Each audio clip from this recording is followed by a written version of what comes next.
If you haven't been following the Lake Suwa saga, here is a quick recap. In 2021, Grand Seiko released the SLGA007 Lake Suwa, which had a wave texture dial that represented the calm water of Lake Suwa and had a gold Grand Seiko logo, text, and second hand. In February of 2023, the Lake Suwa series was turned into something ongoing and non-limited with the SLGA021 release, which is a non-limited edition identical piece with different colors making the differences, and it represents Lake Suwa stirred by the breeze before dawn. The dial on this one was very dark though, and most people with the SLGA007 didn't care, other than being upset that anyone can get a Lake Suwa now since it isn't limited. Now we have a new version of the Lake Suwa in the SLGA019, which is Lake Suwa stirred by an early morning breeze. The thing is though, this version is very good. Not only does it have the lightest dial of the three, it also is made out of high-intensity titanium, which makes it significantly lighter and gives the metal a warmer hue and softer appearance. So will this be the Lake Suwa that makes you adopt a Lake Suwa? And will this be the Lake Suwa to make you sell your original Lake Suwa and get this one instead? Or will you still be happy with your original purchase? Let's find out.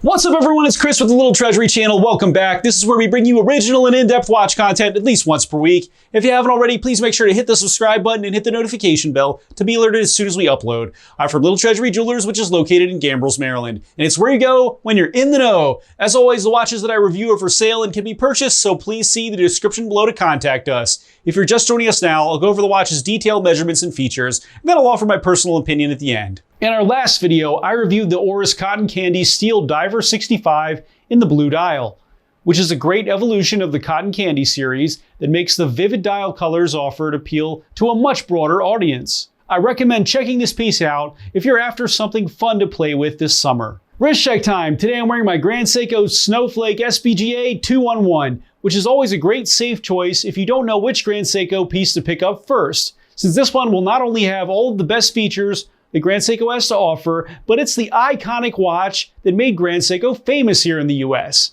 Now tell me which watch you're wearing while you're watching the video, and make sure to tell me why. Now let's get on to the features. The SLGA019 has a 39.2mm case width, an 11.4mm thickness, a 46.8mm lug to lug, a 21.4mm lug width, a 32.5mm crystal diameter, and weighs in at 111.77 grams.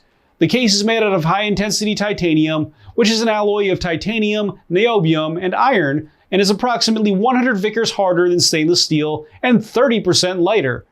It is the Series 9 case, which is named after 9 being the highest single-digit number, and is angular with small lugs that have a swoop of matte finish and Zaratsu in the inner crease. The bezel is flat on the top and is brushed with Zaratsu on the sides. The sides of the case are matte finished with drilled lugs for easy strap changes. The crown can be found at the 3 position and is screwed down with the GS logo at the top. The sapphire crystal is very slightly domed and protrudes slightly above the bezel to help protect your beautiful finish. This case has been made with a low center of gravity to make sure that this piece sits securely on your wrist. The dial is in Yale blue and has a soft texture that represents the surface of Lake Suwa stirred by a breeze in the early morning. It sparkles and is very reflective and dynamic depending on the angle that you look at it from. The texture is also easily seen at most angles. The markers are part of the Series 9 style, which are broad and easy to read, in Grand Seiko's perfect high polish, and a white minute grade that can be found above them.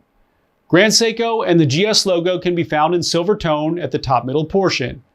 The hour and minute hands are Dolphin style, and the hour hand has a chopped off tip with an indentation running down the center. The second hand is in silver tone. The date window can be found at the 3 position, is framed in silver, and has a white background with black numerals. Spring drive and 5 days can be found at the bottom middle portion in white all alone, with no power reserve indicator. No lume can be found on this piece, however the markers will pick up light until it's very dark. The case back is open, with the power reserve indicator found here instead of on the front like the other spring drive movements. It is powered by the brand new 9RA2 caliber, which is Grand Seiko's upgraded spring drive movement. It has an accuracy of 10 seconds per month and a power reserve of 5 days. It has 38 joules, dual-size barrels, and an offset magic lever to make it even thinner. This movement achieves its extra accuracy by using a sophisticated thermocompensator that checks and adjusts for changes in temperature 540 times per day. If you aren't familiar with the spring drive, it is basically a spring-powered movement that is regulated by a quartz crystal that has an electromagnetic braking system. The movement's finish is made to represent the frost that winter brings to the trees in the surrounding environments of the studio where it was made. The bracelet is in high-intensity titanium and is completely matte finished and is in a 3-link design. It tapers from a 22mm to a 20mm at the clasp, which has a GS logo on the top. The buckle is a folding pusher style and does not have a micro adjust. The Grand Seiko SLGA019 Lake Suwa is part of the standard collection, is 100-meter water resistant, and can be yours for $10,400. Now for my personal opinion. I'll start off by saying that this is my favorite Lake Suwa of the three, and for a few reasons. First off, titanium makes the Evolution 9 pieces so much lighter, since it takes off around 60 grams versus the steel versions. For me, the lightness means that this watch will get more wrist time, since I won't feel the need to take it off to rest my wrist when I get home after a long day, for example. I also prefer the warm hue of titanium, especially with this dial color. The dial is the other reason that I love this piece. The SLGA021 is basically a black dial with no texture until you look at it at a certain angle. And the SLGA007 was actually pretty dark too, but significantly less dark, I might say. While the SLGA019 is actually light enough to see the texture from most angles, and it looks blue. While it doesn't have the gold accents that the SLGA007 has, I don't miss them really, since that uniqueness should be left for that piece alone. And I don't think that the gold accents are actually needed here anyway on the 019.